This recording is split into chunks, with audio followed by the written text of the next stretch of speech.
Hello అక్వామ్యాన్, ఇదిగోండి మీ బబ్లీ. కొన్నిసార్లు చూపించడం లేట్ అవ్వచ్చేమో కానీ చూపించడం మాత్రం పక్కా. అవునా? అబ్బా. సిసిలియా, సిసిలియా, ఇదిగోండి మీ సిసిలియా.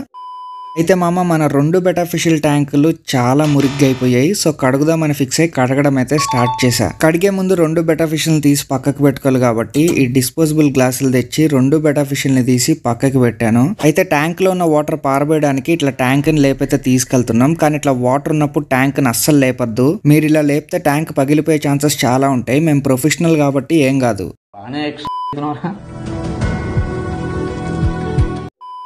వాటర్ పారబోసేసిన తర్వాత మళ్ళీ కొన్ని వాటర్ పోసుకొని ఒక స్క్రబ్ తీసుకొని గ్లాస్ పైన ఫామ్ అయిన స్కేల్ ని నీట్ గా క్లీన్ చేసుకున్నాను. అలా 2 ట్యాంక్స్ ని కడిగేసిన తర్వాత చూడండి ట్యాంక్స్ ఎంత మిలమిలా మెరుస్తున్నాయో.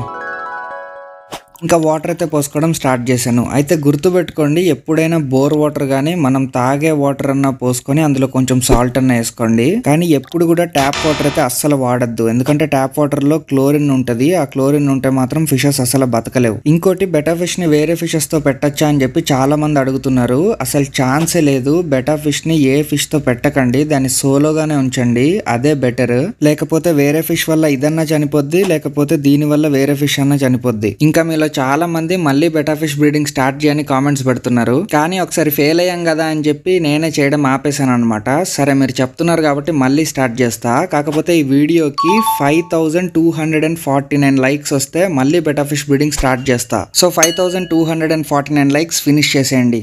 అసలు ఏంట్రా నీ ప్లాన్? చెప్పేస్తారు మరి. హాబీలో జాయిన్ అవ్వడానికి సింపుల్ గా సబ్స్క్రైబ్ కొట్టి పెట్టుకోండి. నేను మీ రఘురామ్ రాజా.